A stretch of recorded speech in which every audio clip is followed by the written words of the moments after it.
Oh man, new year, new sneakers. It's always a good thing. Hold on one second. There we go.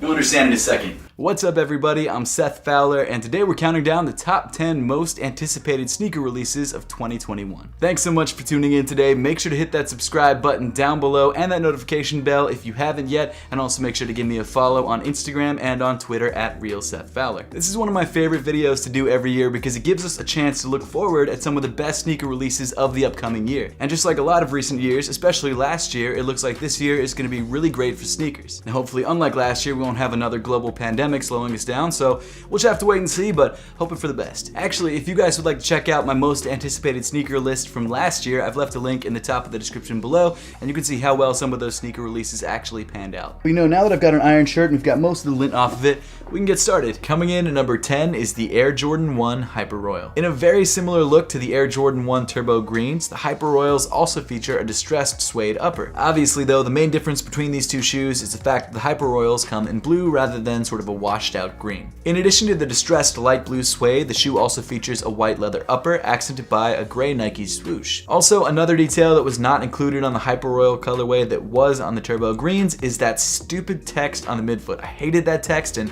thank God it's not on the Hyper Royals. The shoe features a very bright hit of darker blue on the Nike Air tongue tag, which really accents the overall look. And then rounding off the sneaker, you've got a gray suede ankle area and a gray outsole. While this new Air Jordan 1 colorway might not be one of the most popular Air Jordan 1s of the year, it's probably one of the most wearable. The Hyper Royals just have that look that you can throw on every day and they just work with everything. But I'm sure because they're an Air Jordan 1, they won't be that easy to get, and you should be able to grab a pair if you can grab a pair on April 17th. Next up at number 9, we've got the Air Jordan 6 Carmine 2021 Retro. The last time this shoe released was back in 2014. It was actually the year that I graduated college, and that was right when I didn't have any money at all, and I really wanted to buy a pair of them. I even won a raffle, but I just couldn't afford to buy them, so I just never got them. So I'm especially excited for this release because it's finally a chance for me to grab one of my most coveted Air Jordan 6 colorways. The Air Jordan 6 Carmine first released back in 1991, so this shoe is releasing to honor that 30-year anniversary. The good news is, if you're specifically an Air Jordan retro head, this shoe should look identical to the 1991 release. And of course, that means that there's going to be Nike Air branding embroidered onto the heel in red. The rest of the shoe comes in that classic Air Jordan 6 Carmine look with white leather details on the upper accented by red suede. And listen, even if you're not a fan of the Air Jordan 6, the Carmine colorway is one of those classic colorways that you kind of need in your collection if you're a Jordan fan. And as of right now, the expected release date for the Air Jordan 6 Carmine 2021s is February 13th. Coming in at number 8, we've got a very interesting triple collaboration with the Sakai Fragment Nike LD Waffle. So this shoe takes all the design elements from the Sakai Nike LD Waffle and incorporates that sort of Fragment DNA. And what I mean by that is that they made the shoe white and blue and they added a Fragment logo. Now while that might not sound like a huge change, the hype on this silhouette is definitely going to be insane. And interestingly, the design of this collaboration is actually a little bit more tame than previous Sakai Nike LD Waffles because they've really simplified the colorway into just white and blue and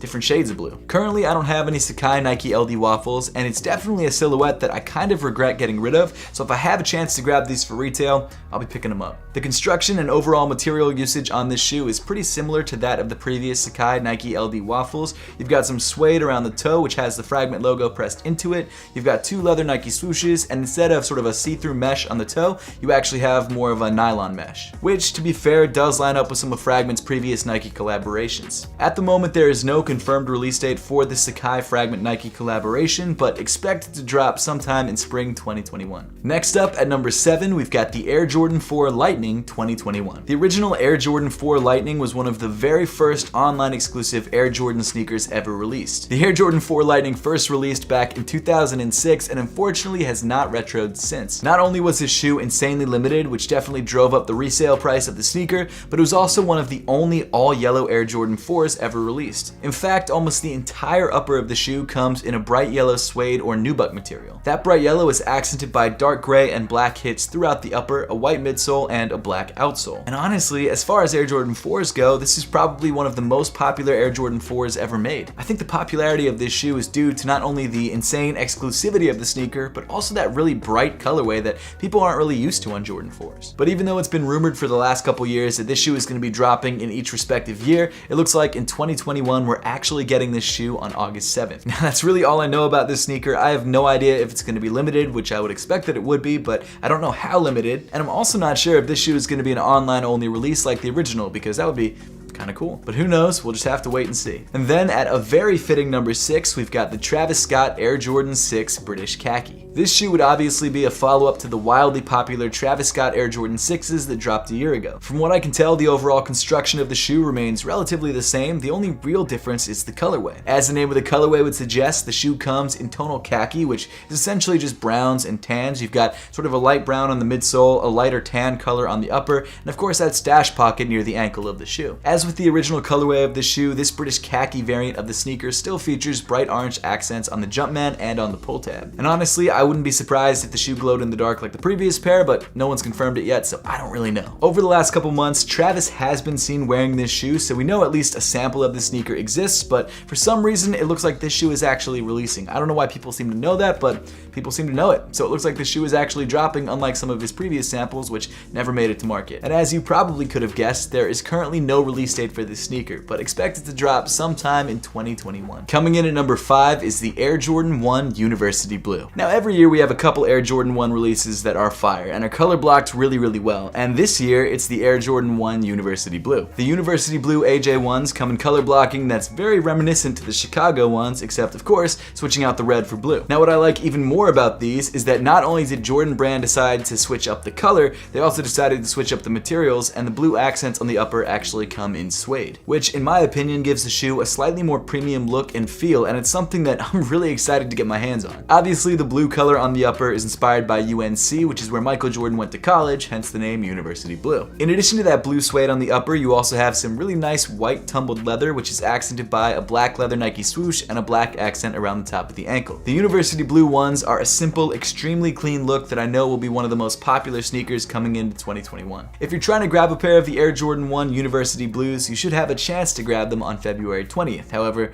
it's going to be difficult. Next up at number 4 is the Tom Sachs Nike Mars Yard 2.5. This shoe is the follow-up to the wildly popular Tom Sachs Nike Mars Yard 2.0s. However, the shoe has been upgraded with higher quality materials to make it more durable overall. The Mars Yard 2.5 features a light cream-colored mesh upper accented by brown suedes and a bright red Nike swoosh. In addition to that, you've got a light rubber outsole, which I believe is a free outsole, and it also features a black toe cap. And unless you get really close and examine the shoe, that black toe cap really seems like the only change that they made on the sneaker. What's interesting about this shoe is that Nike actually are allowing people to wear test the sneaker before it comes out. In fact, if you applied before December 31st, you had a chance to wear the sneaker for a whole month, but then you had to return it back to Nike. Now, actually being chosen to wear test the sneaker in January is probably very unlikely, because I think there's only 8,000 pairs made total. And I'm talking total worldwide release. And come to think of it, this might be the most limited sneaker on today's list. This might be the hardest shoe to grab. And unfortunately, not only is the Tom Sachs Mars Yard 2.5 going to be difficult to grab because it's limited, but also because we don't even know when the sneaker is releasing. So if you really want a pair, make sure to stay tuned to Nike for updates. Coming in at number 3 is the Adidas Yeezy 450 Neurial. It's always exciting when a brand new Yeezy silhouette finally releases, and the 450 is a shoe that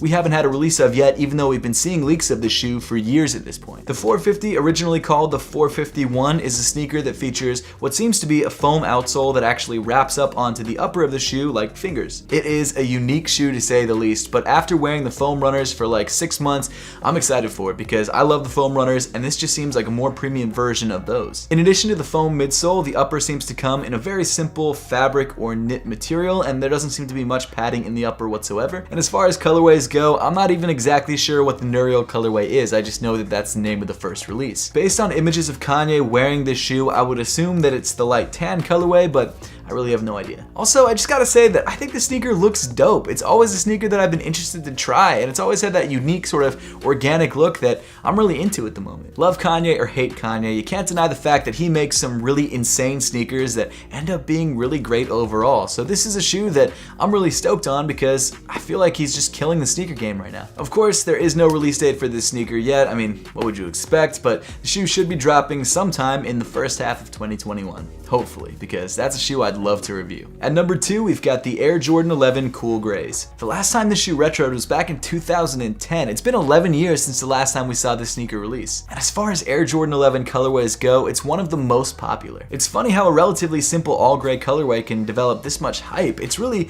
one of the cleanest Air Jordan 11s ever made. The Air Jordan 11 Cool Grays come with a medium gray patent leather panel around the bottom of the upper. In addition to that, they also feature light gray nubuck on the rest of the upper and a white Jumpman embroidered on the lateral side. Not too much is known about this release yet because the shoe isn't even expected to drop until December 11th, but I wouldn't be surprised if the shoe features that more OG style patent leather cut, which is a little bit higher than how we saw the previous Cool Grays come. And I also wouldn't be surprised if they made a crap load of these, but even if they made a bunch of them, I bet you they'd still sell out. The Cool Gray colorway first released back in 2000, and since then it's become one of the most popular Air Jordan 11 colorways ever made. And so expect the hype of this release just to be through the roof this year. And then finally, finishing off the list at number 1, we've got the Trophy Room Air Jordan 1 Chicagos. When leaks of this shoe first came out last year, the hype was unbelievable, and that was months before the shoe ever had a release date. And for a lot of people, including myself, this shoe could be sneaker of the year already, even though 2021 just started. The Trophy Room Jordan 1s are a collaboration between Jordan Brand and Trophy Room, which is a store run by Michael Jordan's son, Marcus Jordan. And obviously, this isn't the first collaboration that Jordan Brand and Trophy Room have done together, but it's very possible that this one is going to be the most hyped up one ever. The shoe comes in the insanely popular Chicago colorway, except instead of leather on the upper, you've got some sort of like